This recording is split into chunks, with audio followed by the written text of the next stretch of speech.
Good morning, Zimbabwe, and welcome to On the Spot News right here on Zimbabwe Daily. My name is Yvonne Muchaka, and let's take a look at the news making the headlines. Health, education sectors in doldrums. Government pampers soldiers with vehicles as economy continues to nosedive. Civic society groups tells Commonwealth eager Zimbabwe not yet ready to join cite rights abuses, election malpractices.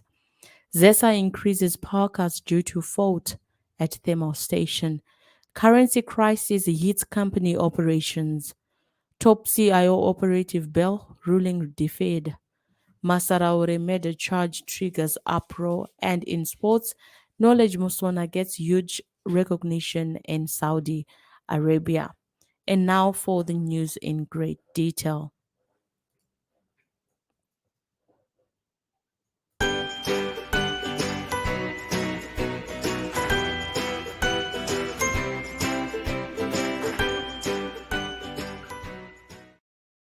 Zimbabwe is now grounded, faced with a dying healthcare system and a collapsed education sector, as evidenced by the ongoing job action and dilapidated infrastructure reminiscent of the 2006 2008 situation, ex cabinet minister has said.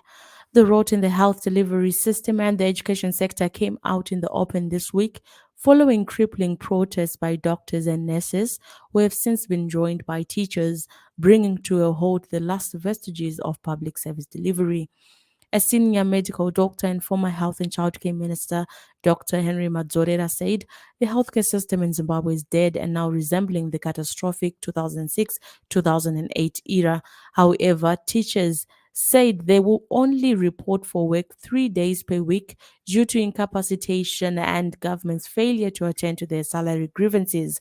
Last week, the teachers downed tools of the high cost of living after rejecting a 100% salary increase offered by government, saying they would only return to work when their salaries are pegged in United States dollars. The government of Zimbabwe is accelerating the acquisition of operational vehicles for middle management in the military sector while launching a bus facility for nurses and teachers.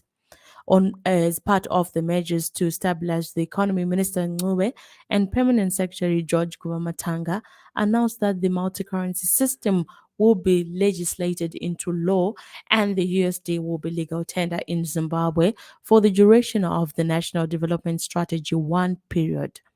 For the security sector, he introduced the military salary concept and its equivalent across the security cluster, covering various categories of benefits.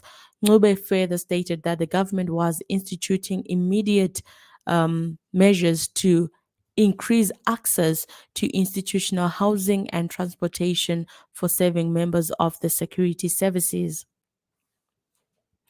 The Zimbabwe Human Rights NGO Forum has cited Zimbabwe's poor rights record as an indication the country is not yet ready to rejoin the Commonwealth following its unsuccessful application for readmittance.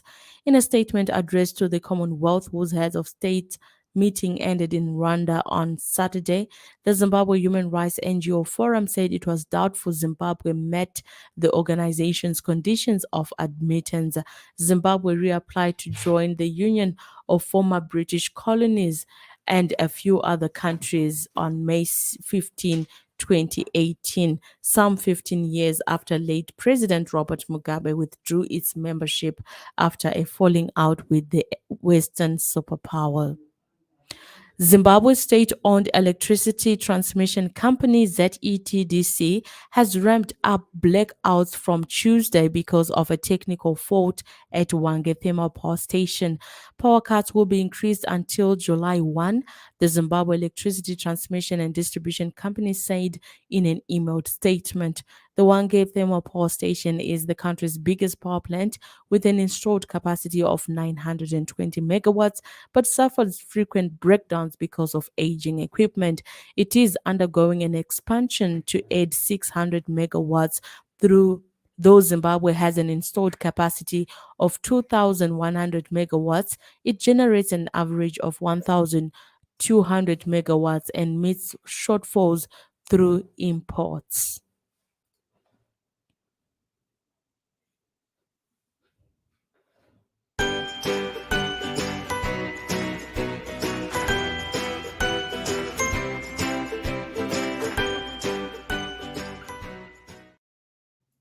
Bail ruling for a divisional intelligence officer in the office of the president and cabinet, Leonard Mutandwa, arrested last Thursday over extortion and fraud allegations, has been deferred to today. Mutandwa, 48, was arrested together with Charles Benjamin Chari, 57, and another Central Intelligence Organization operative, Goldnose Ganyani, who is on the run. The accused persons yesterday appeared before Harare Magistrate Stanford Mambanje. The complainant in the matter is co-director of Weli Will Industries, Wilbert Makonese. It is alleged that sometime last year the complainant supplied goods worth $392,000 to the primary and secondary education ministry, but payment was delayed. The 2016 murder charges pressed against outspoken Amalgamated Rural Teachers Union of Zimbabwe, R2's president Albert Masaraure, have triggered global condemnation. An American organization with membership of 12.5 million on Wednesday wrote to President Emerson Mnangagwa demanding his unconditional release, while a South African-based pressure group also petitioned the Southern African Development Community SADC leaders over the matter. In the letter to Mnangagwa dated 22 June 2022, the American Federation of Labor and Congress of Industrial Organizations International Director Catherine Feingold described Masaraure's arrest and detention as judicial harassment. Another global organization, Frontline Defenders, has also petitioned Elias Magasi, the SADC executive secretary, strongly condemning Masaraure's arrest and urging the bloc to intervene and guarantee his release. Masaraure is expected to appear at the High Court for his bail ruling today. The rapid depreciation of the Zimbabwe dollar has affected operations at the country's listed firms. In an all too familiar scenario, the depreciation of the Zimbabwe dollar has accelerated in recent weeks, reaching $650 to the US dollar on the paro market after hovering around a dollar as to 400 for a bit. Similarly, the official forex auction and interbank rates for the local currency have reached $338.49 and $347.31 respectively to the United States dollar, from a comparative of 259 and 293 3 weeks prior. Recently, the CBZ announced it experienced a near 5.5% decrease in profit after tax to 7.7 billion in the year ended December 2021 from a 2020 comparative of 8.15 billion. This was because the Zimbabwe dollar depreciated by 33% from 2020 to 2021. Resultantly, the group saw its monetary loss widen by nearly 511% to 7.5 billion in the period under review from a 2020 comparative of 1.17 billion. And now we turn to entertainment news. It might be hard to believe, but that is the reality. A 13-year-old song won Elizabeth Manyoa had debuted Zimbabwe South Africa Music Awards going over the weekend. The South Africa-based Zimbabwean gospel songbird is on cloud nine after she banged the gong at the award ceremony held at Tweedy Park, Brockpark, South Africa. Manyoa was honored under the Best Collaboration Video category for the song Ndawuya, featuring fellow top gospel singer Rumbi Zvirikuzhe about 13 years ago. The singer is happy that her music is getting recognized in a foreign land.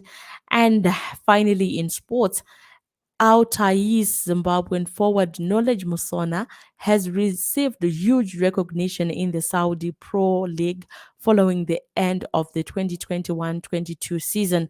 The former Warriors captain has been named in the SofaScore Saudi Pro League Team of the Season. Musona, who was mostly featured as a central midfielder, made 24 appearances, scoring 6 goals and assisting 8. The 32-year-old's final contribution of the campaign saw him netting and creating goals in the 3-0 win over Al Hazem. The performances saw him included in the team of the week 5 times during the campaign. This brings us to the end of the bulletin. Now, the headlines once again. Health education sectors in doldrum. Government pampers soldiers with vehicles as economy continues nosediving. Civic society group tells Commonwealth that eager Zimbabwe is not yet ready to rejoin, cites rights abuses and election malpractices. ZESA increases power cuts due to fault at thermal station. Currency crisis hits company operations. Top CIO operative bell ruling deferred. Masaraure murder charge triggers uproar. And in sports, Knowledge Musona gets huge recognition in Saudi Arabia. Thank you so much for tuning in for our on the spot news right here on Zimbabwe Daily. Have yourselves a wonderful rest of day.